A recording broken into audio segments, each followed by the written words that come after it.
To stay updated with latest videos and tips, make sure to subscribe to this YouTube channel. Press the bell icon and never miss any update. This is the IELTS listening test. You will hear a number of different recordings, and you will have to answer questions on what you hear.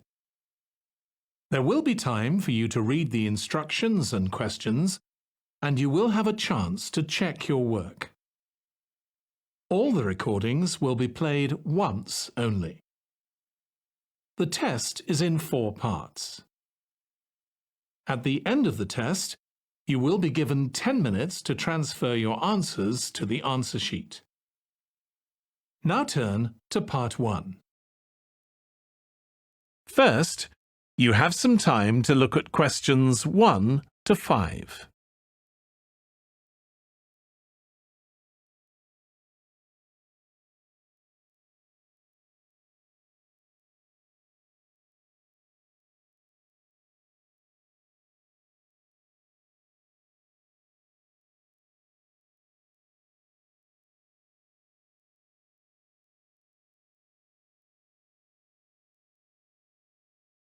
Now we shall begin. You should answer the questions as you listen, because you will not hear the recording a second time. Listen carefully and answer questions 1 to 5. Good afternoon, and welcome to my talk on urban migration today. The world has experienced unprecedented urban growth in the recent decades. As much as 3% of Earth's landmass has been urbanized, an increase of at least 50% over previous estimates. Today, people living in cities already outnumber those in rural areas, and the trend does not appear to be reversing. In addition, cities have larger amounts of carbon consumption than rural areas. This is a result from 2 major aspects. First, with the increase of urban population around the world, the massive construction of urban infrastructure and residential housing is hard to avoid. Second, urban households have a higher rate of car ownership and use more gasoline products. Even though rural exodus is often negatively judged, there are also benefits of migration shared by the local environment and the society as a whole. Well, firstly, global trends of increasing urban migration and population urbanization can provide opportunities for nature conservation, particularly in regions where deforestation is driven by agriculture. As rural dwellers leave their homes, local forests are left to recover. What's more, it is easier for city dwellers to get around. Living in the country means transport can be very difficult. For instance, after midnight, there are no buses or taxis in the countryside. However, there is still a number of public transport modes to choose from in the city. Finally, with more funds and advanced technology, cities endeavor to produce clean energy. New power plants have been built to take harmful methane gas created by the decomposition of rubbish and convert it into electricity. By doing so, an important greenhouse gas is turned into useful energy rather than being directly emitted into the atmosphere. The hustle and bustle of city life offers women the opportunity to explore different professions and pursue their own careers. Women in cities work as engineers, managers, and even football players. This change of roles has affected their marital status and family life. More women are choosing their careers over marriage, which raises the graph of late marriages. As a result, more are remaining single well into their late 30s. They want to be independent and earn money on their own. It is also easier for them to get a promotion while working in the city. Women are slowly achieving wider participation at work, while in rural areas, the mindset is still very conservative. Before you hear the rest of the conversation, you have some time to look at questions 6 to 10.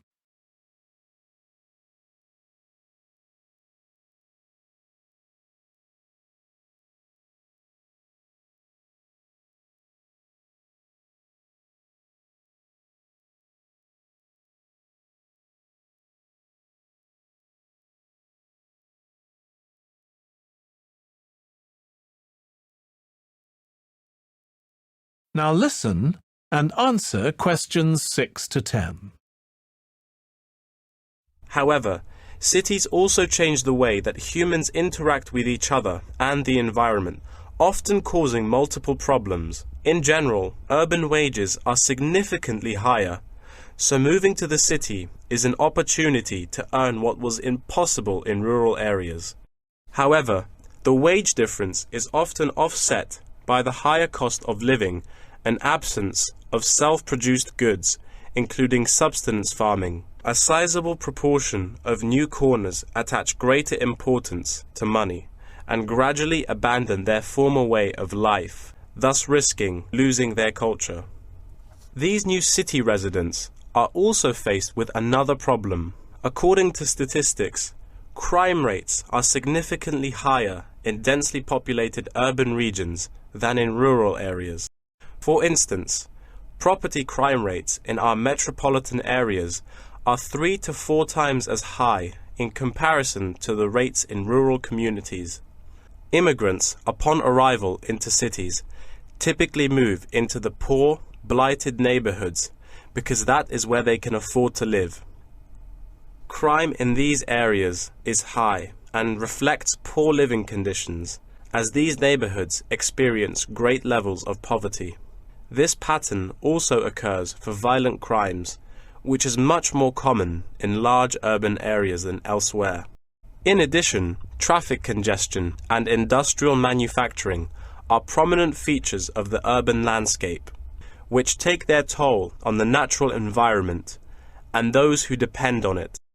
Air pollution from both cars and factory emissions affect the health of countless urban residents.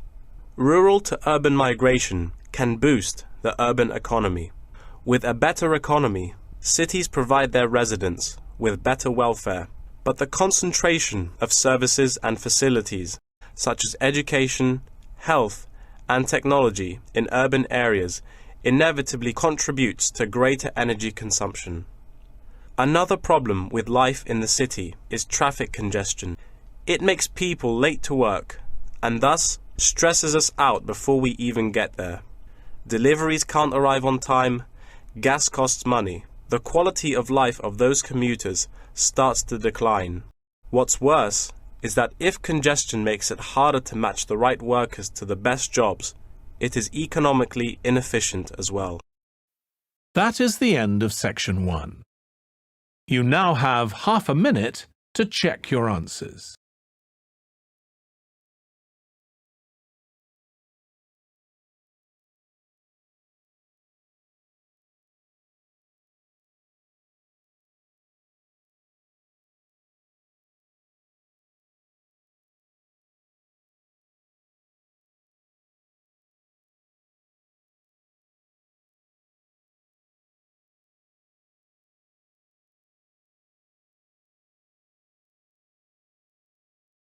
Now turn to section 2.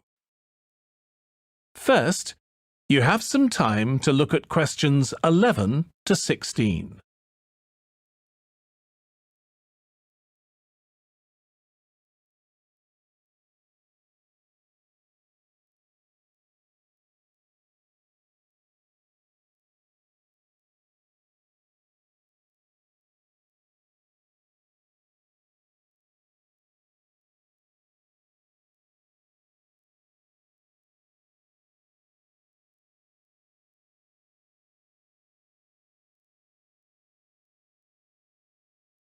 Now listen carefully and answer questions 11 to 16. First of all, I would like to thank you for enrolling in this optional ethics course. For some time now, I've been pushing to have it made compulsory for all first-year university students, and you'll soon see why. Today's topic is cheating. For as long as there have been tests, assignments and examinations, there has been cheating of some form or another. How do we define cheating? Well, quite simply, some say it's a violation of the regulations. But what is that set of laws? Who composed them? And are they reasonable? Interestingly, a survey of Year 7 to 12 students last year showed that over a third of them cheated by cell phone during a test. Some by texting answers, and a much smaller percentage by searching the internet. Over half, yes, over half of the survey's participants admitted to cheating of some kind. But, and this is the thing, many of the students didn't even acknowledge web-based cheating as cheating at all. Most thought that phone cheating or downloading a paper off the net was nothing other than a minor offence. So what's the implication? If it's not a serious offence, is it acceptable? We live in a digital age where learning is all about sharing information. And, let's face it, students today have seen so many instances of music, videos, images and text copied online without rightful recognition given as to their origin that I'm not sure whether you even fully understand the concept of plagiarism. But we can't blame the digital age alone. I know that ours is a high-stakes education system. By that I mean there is a great deal to be won or lost by a good or bad grade. If we scrutinise the system, we may well affirm that cheating isn't really dishonest. It's merely a survival skill. For many teachers and students, it's the product that counts, not the process. By process, I mean the way it is produced. You see, when learning becomes nothing more than information sharing, knowledge or data aren't figured out and understood. They're just retrieved and passed on. How much is actually absorbed? When we discuss cheating, we must look at the educational environment as well as the morality, or lack of it. Researchers have found that environments conducive to cheating are those where the focus is wrong. Sometimes instructors have no meaningful relationship with their students, perhaps due to overcrowded classrooms and lecture halls or individual personalities. Secondly, students who cheat are most often the ones who think the task is pointless or the amount of work is overwhelming. If the classroom is a place where learning is genuinely engaging and the emphasis is on openly exploring ideas, there would be no necessity for cheating. A third, and very important point, is that grades and marks matter more to some students than what they're doing.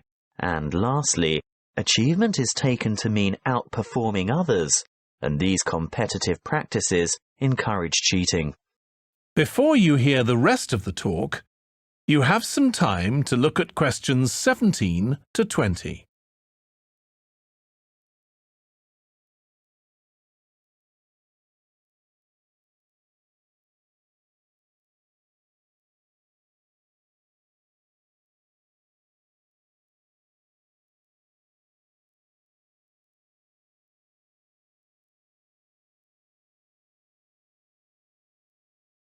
Now listen and answer questions 17 to 20. Anyway, I fail to see the value in working alone and cramming information into short-term memory. Real collaboration and cooperation puts the focus on thinking rather than on memorizing. I have to say that it's the actions of teachers, classroom organization and cultural background that have as much to do with cheating as individual student behavior. Of course, some students cheat by plagiarizing or copying because they simply don't understand the material, nor do they have any confidence in their writing skills. But I think the majority of students end up plagiarizing because they just don't know how to cite sources correctly, or how to sum up others' ideas in their own words. These reasons have remained the same for centuries. It's really just that the digital age has made it easier. But remember, teachers use technology to spot plagiarism too, so it's also very much easier for them. First-year students should have to complete a compulsory writing skills course, where the rudiments of proper referencing and summarizing are taught. I also think it's a big mistake if ethics is not a first-year requirement as well. In this university, I think it's only the computing department that insists all its students complete a paper in ethics. Learning and education is not just about cramming facts or increasing your knowledge base. It's about intellectual integrity and honesty and rising to meet higher ethical standards. Now, this may necessitate a change in pedagogy and educational philosophy, but most importantly, it will involve a challenge to engage students in discussion on morals and academic morality. That is the end of section 2. You now have half a minute to check your answers.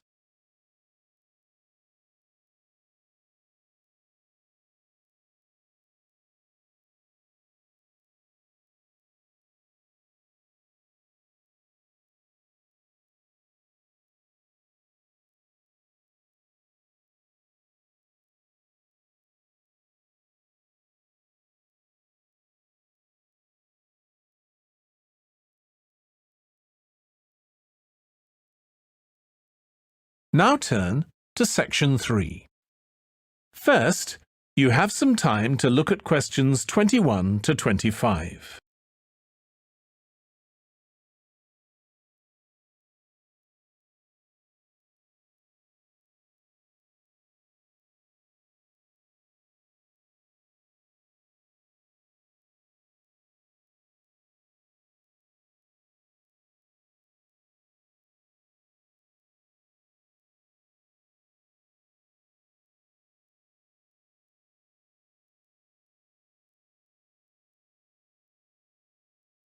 Now listen carefully and answer questions 21 to 25.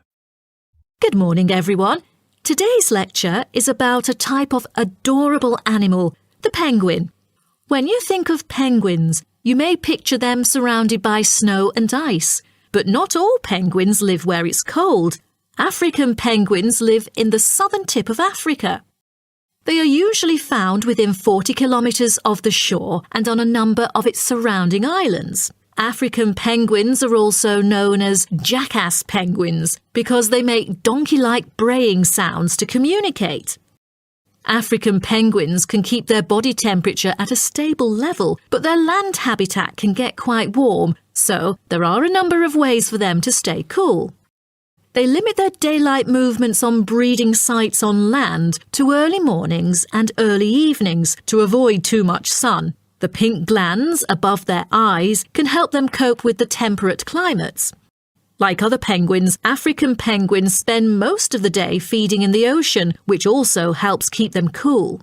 Being a type of small to medium-sized penguin species, African penguins average about 60 centimetres tall and weigh up to 3.6 kilograms.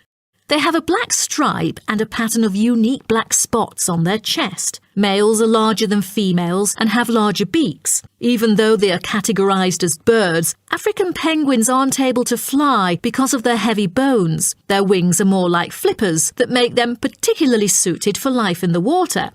When they're on land, their flippers and their tails help them keep their balance and walk upright.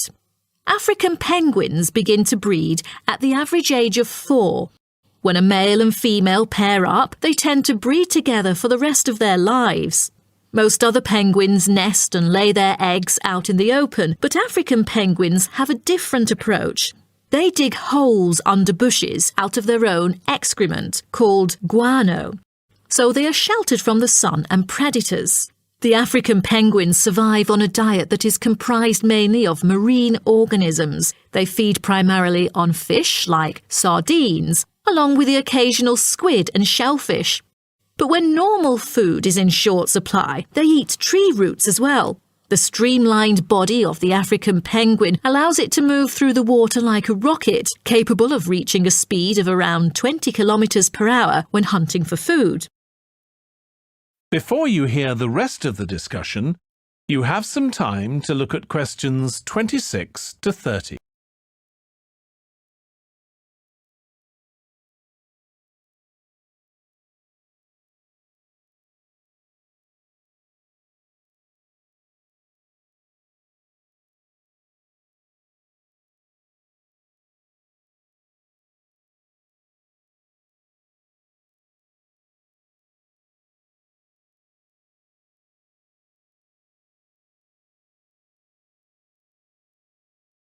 Now listen and answer questions 26 to 30.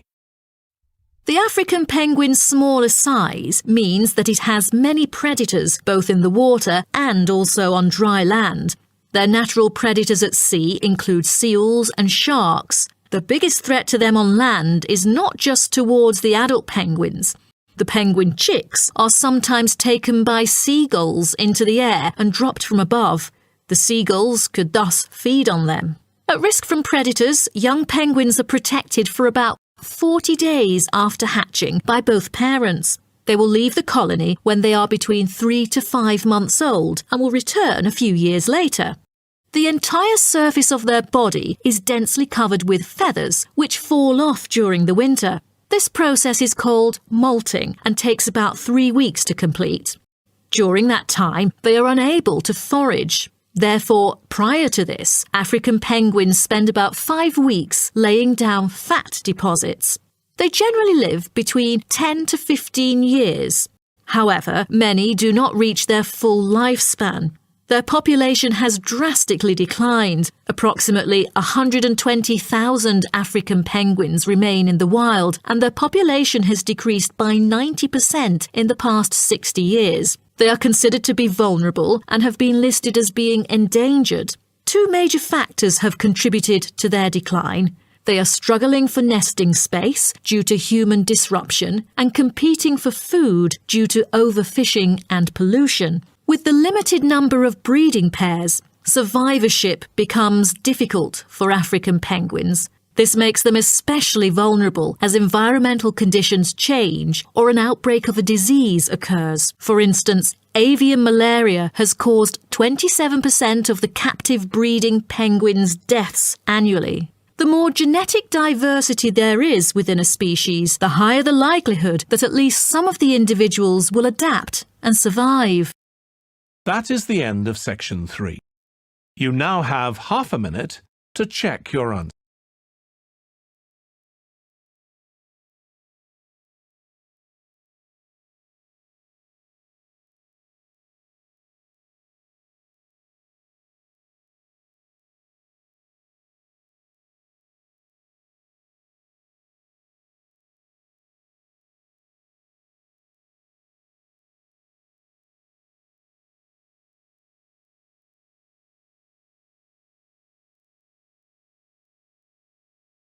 Now turn to section 4. First, you have some time to look at questions 31 to 40.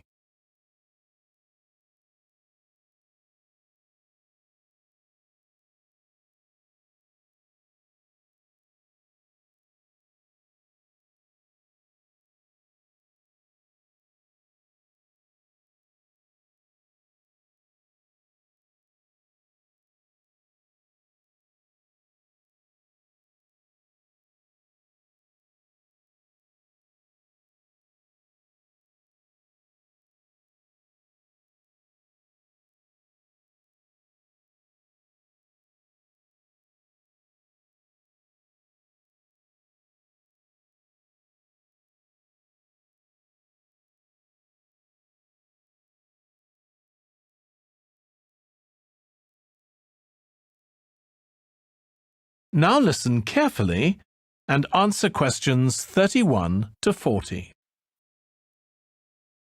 OK, we've been looking at how societies will develop in the future and at the increase in the size of cities. So I want to talk to you today about the key considerations in these cities of the future. There are 3 key elements I want to look at, and these are the new features they will have, issues of size, and the main problems to be considered. First of all, individual transportation will be a big factor in these new megacities as public transport becomes unmanageable. There'll be a huge rise in the use of segways, which are personal transporters like motorized scooters. As a result, and partly also to reduce pollution, roads will be altered so that they are narrower and will take up less of a city's space than they do currently. Naturally, this is a major change to the infrastructure, and something that may hinder it is the huge amount of investment it will require. The next thing is, what is going to happen to the commercial areas? We do not want these to become even larger concrete jungles than they are at present, so we have to look at design. And current designs for city development include building gardens on the roofs of these buildings to make a more pleasant environment for workers. And you may think that these areas will expand to cope with increased commercial activity. In fact, the prediction is that they will cover 1/5 of the area that they do at present as we build upwards. The exception to this is shopping centres, which we predict will expand with more and more temperature-controlled malls. What may cause difficulties is that the superstores will be confined to the outer edges of the city, as they will be too big to fit into the new malls. Then, of course, there are the residential areas, and these will undergo their own changes. One particular development will be houses which are built from glass, as innovations in this material allow it to provide light without causing problems with temperature inside a building. The residential areas will not be allowed to expand without limit, as happens in some areas at present, and their size will be restricted to a population of 15,000. One issue, which has yet to be resolved, and I'm not sure it ever will be, is how we manage to house older residents. They will be increasing in numbers as time goes on. Finally, how will these cities live? We know we have limited energy sources, so what will we do? Well, something currently in development, which will be a feature, is that waste is going to become an energy source. For example, to provide gas in homes. Also, as new technology and systems are developed, we will find that energy plants will become smaller. Another energy source we could use, but one which raises issues of having enough space and too much noise, is wind farms. Because of the problems, I'm not convinced these will be the grand solution to our energy problems that we thought they were going to be. Now, moving on to looking at the social aspect of cities, we need to look at housing and how people will live. Cities currently have flats in the centre, populated by single people and wealthier residents, and families tend to move to the outskirts. In the future, the centre of cities will see a dramatic change. We will see many more examples of cooperative buildings. This is where people join together to form a company that owns the building they live in. And despite continuing shortages, there will also be a rise in the provision of retirement homes in city centres, so that the elderly can have easy access to hospitals and shops. Recently, we have seen a levelling off in the growth of private housing, and I think that will not change. But we are likely to see more social housing, as far fewer people will be able to afford to own their own homes. OK, now, if anybody has... That is the end of section 4. You now have half a minute to check your answers.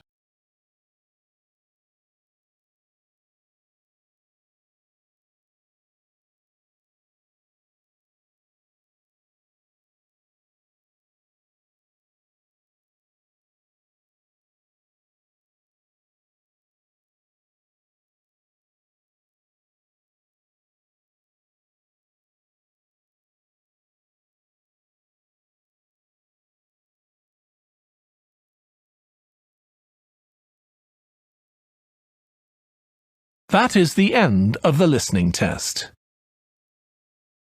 In the IELTS test, you would now have 10 minutes to transfer your answers to the answer sheet.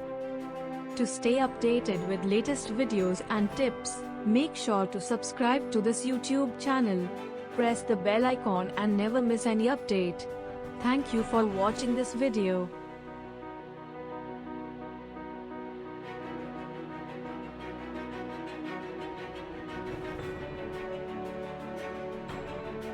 Thank you for watching this video. To stay updated with latest videos and tips, make sure to subscribe to this YouTube channel. Press the bell icon and never miss any update.